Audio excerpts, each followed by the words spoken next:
Hey everyone, this is Julian with Memory Cards. I also got Jake with me today. Finally, I'm back. I'm ready to go. My boy is back, and what better yet to have Jake back than to talk about what we feel so far regarding Kuni II Revenant Kingdom. I mean, you and I have been kind of looking forward to this for I want to say since it was announced. I think it was announced at E3 last year. Well, I, there's been discussion about it since like 2015, but I mean, yeah. really, we didn't know anything about the game until last E3 when they actually Mhm. showed like footage from it and they announced when it was roughly when it was coming out. It was delayed a couple times, but yeah, I would say last E3 was when they really showed off the like a bulk of the game and what it was going to end up being. So yeah, Yeah. we've been pretty fucking hyped since then. Yeah, I mean, when I remember watching the E3 announcement, and I was like, as the trailer was viewing, like going on, it started off kind of hiding what it was about, and I was Yeah. like, oh cool, this looks cool, and then like it showed what it was, and I was like, holy shit, I never thought we were getting a second one of this game. Yeah, like for sure. And I will say at the same time is that as we learned more about the game and we found out that Studio Ghibli was not really going to be involved in this game in the same way that they were for the first one. I still was pretty much at the same level of hype because all in all, at the end of the day, it's a lot similar to the first game, in terms of like design and everything. Yeah, exactly. It still does have the character designer that worked on the first Nino Kuni, and the I don't know the right word, I guess musician Yeah, yeah. for So yeah, you're right. The composer. So that's they right. did have the character designer, who was a former Ghibli character designer who worked on the first game. It worked on this as well, and then, as you said, the composer Joe Hisaishi. I think you say Hasashi, I Hisashi. think. Sorry for butchering that. Two He white kids. right. He's been the longtime composer for um, the Studio Ghibli. He's done a ton of the movies, maybe even all of them. I know he's been involved with them for a very long time, so he does the score for this game as well. Yeah. And the score, oh my goodness, it is beautiful. Yeah, it's Like really good. a lot of it, I don't know if you've gotten it. I can't remember if we talked about it, but certain points of the score actually make me think of Star Wars. And me, I'm not a big fan of Star Wars, but I don't know. I can't remember the exact location that you go to, the canyon. I can't remember corn. I don't remember the name, Yeah, but Coil Bone Canyon or something like that. yeah, the music there really reminds me of Star Wars. I don't know what it is. Maybe Wow, it's that's just interesting. it's just like all the strings and like the orchestra. I Yeah, guess it just yeah. makes me think of that. I was just finishing up that area. I'm about 4 or 5 hours in, give or Yeah, take, maybe a little less than that. And that's the area. That's like the second main area that you go to in this game. And so I was just finishing up, and I didn't get Star Wars from it, but I'll have to go back and listen to it because that's super interesting. I did notice though that the music in that area did stand out. It was very like high energy, and I was like yeah. definitely grooving on it for sure. hmm all the music actually, all the score definitely. It's I don't know how to word this. It's not music that like I would listen to, while walking down the street or something, but it definitely uh, evokes certain emotions, I think, and Yeah. Joe definitely masters that.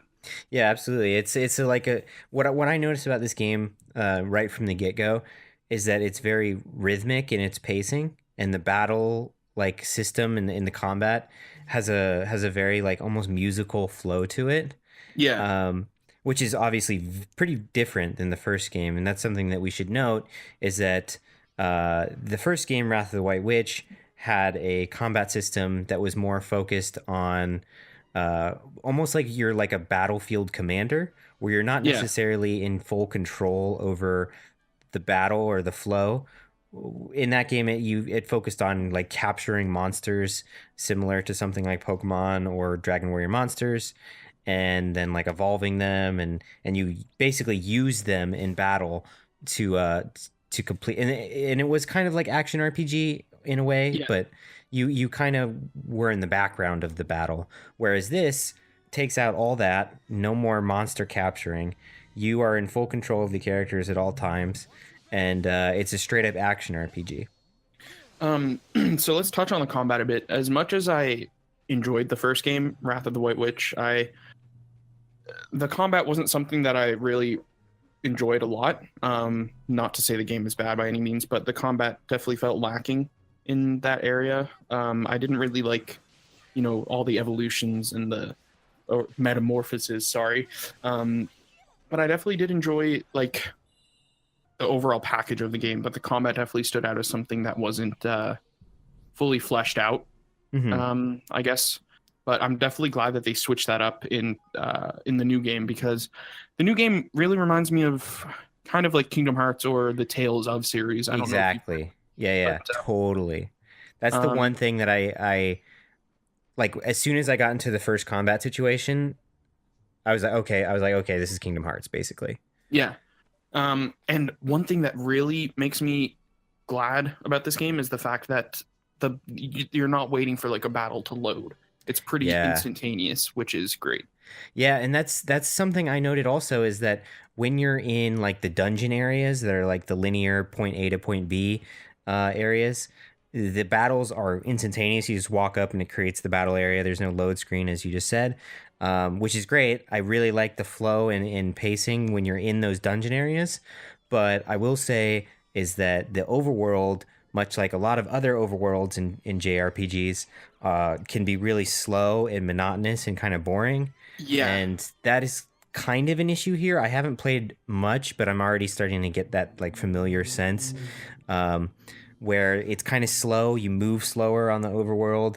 When you do get in battles, there is a short load period, and it's nothing long. It's mhm. like It's half of a second, but yeah, uh, you do notice it. yeah, you do notice it, and it takes you out of the game for that amount of time, um, and that's just something that is familiar in that it's used a lot in JRPGs. It's a formula that works for the most part, but we've seen it many times before. Yeah. Um, I do want to touch on the overworld there. I don't know if you feel the same way, but I find the overworld kind of, I don't want to say it's like tacked on, but I feel like they could have spent quite a bit more time there, because I don't really like the fact that the characters are chibi. It kind Yeah, of just seems really weird, because you have this beautiful, almost cell shaded art style throughout the entire game, but then the overworld is kind of more realistic in, yeah, totally. and it doesn't fit with everything else in the game to No, me. I mean it's kind of Um, drab and like there's not much going on. yeah, It feels kind of contained and confined. The overworld in the first game was pretty large. It was wide yeah, open, in that game also it was not fun to explore it. I didn't find much enjoyment in exploring the overworld in the first game, and I don't know if I'm gonna find that with this game. Um, but that's okay. I think because the game is more focused and plays better when you're in the dungeon areas, which is yeah. fine. But touching back on the overworld part, the thing that I don't want to say annoys me, because it's not that big of an annoyance, but the thing that I guess kind of grinds my gears is when you're on the overworld, like the enemies will notice you and chase you, obviously, but some of them like you just can't run away from. Like Yeah, some of them you're forced to fight, and that brings me to like another point in this game. It can be pretty easy, depending on what you're doing or where you are, because I think part of the issue is the overworld. It forces you to get into battles all the time, and then you can become over leveled or what have you, and then the rest of the game becomes kind of like a cakewalk. I'm not really that much farther than you, but I can pretty much win every battle by just pressing square or triangle, which obviously any game you can boil it down to that, but this game, I think, suffers from that, where there's no difficulty level. I would have loved, on Kingdom Hearts you get easy, normal, hard, and proud mode, and then critical. Like I would have loved to have some sort of difficulty there, because I do find the game quite easy so far. Yeah, I mean, it seems like that the game is receiving generally positive reviews from a lot of people, but one of the things I can see consistently as a theme is that people think that the game is not that challenging, and can grow monotonous in its level of ease. Mhm. Um, but that's not necessarily why I'm drawn to this No, game. exactly. We're drawn to it because of the design The and overall atmosphere of the the entire atmosphere. package. Exactly. Yeah. Like when I first booted the game up, I put on headphones. I tried to get into it as much as I could, and I just was sucked right into it because the characters. Another thing, the voice acting in this game and the first game, I actually enjoy a lot. I know some people didn't really like the first game's voice acting, but I don't know if it's the same voice actor for the kid in this game, but in the first game, the kid, it was an actual child, like I think 6, 7, 8, 9 years old or Yeah. whatever. The little kid would have like 12-hour voice acting days, and that's why sometimes the voice acting would sound kind of spotty, but I think that just adds more charm to the game. Yeah, for sure. Yeah, absolutely. That's that was something I liked from the first game, and it carries over here. Obviously, we're not Mhm. getting the really nice Studio Ghibli cutscenes, which we had in the first game. But But that's fine. I yeah, don't, do I miss it? Sure. But like, is it gonna hinder my experience of the game? No, because overall, I think there was only like 25 to 30 minutes of those yeah, it nice, wasn't beautiful hand at the drawn end. Yeah, cutscenes. if you added it up, it ended up not being that much. Yeah. But Um, the last thing I think we should cover is something that we talked about a little bit off camera or off record, was that to me, like, I thought it was super interesting in the tone that the game has taken so far with the story, mhm. because it opens, and this is like spoiler alert, right? So if you haven't Yeah. played the game, cut it I'll off put up a here. little spoiler alert in the video there. Exactly. Yeah. So right from the beginning of the game, there's like this theme of just like death and sadness and destruction. Like Yeah. one of the main characters, Roland, who exists in the human world, is like he's like the president of some country. I don't know if it ever says, but his caravan is traveling down a highway, and a rocket goes past him and blows up his city that he's the president of, like total like nuclear detonation, and Hmm. his car gets flung through the air, and then you see him like struggling to get out, and he's like basically dying, and as he's dying he gets transported into the other world, which is like the magical world beyond ours. Nino Kuni translates roughly in English to another country. Kuni Oh meaning wow, I didn't country. know that. Yeah, and so the first game has this title because there's this magical other place beyond our world, which is the another country, right? It's the other country. Um, so in this, you are transported back to that same world from the first game, although this is 100 years after, A or thousand a actually. thousand, right? It's like a long time after the events of the first game. Hmm. Um, I don't know where that like stands from uh, human world time. Like maybe that was only 10 years or something in our time, and that was 1,000 years over. It's like Narnia or something. Yeah. Um, but anyway, yeah, like right when you even get into beyond that, right at the beginning of the game, there's like all kinds of death. There's a coup going on, and the other main character, Evan, is the king of Ding Dong Dell, and like they overthrow his government and they kill his father by poisoning him. You see all of his guards and then all of his like friends dead laying across the palace in the city. It's brutal.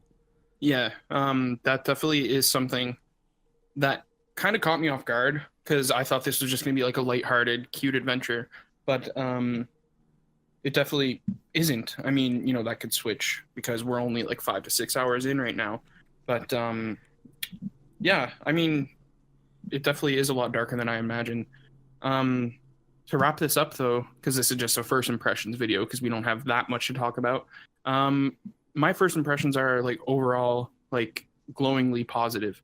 Um, basically my only complaint is the overworld gets kind of monotonous, and the battle system can be quite easy.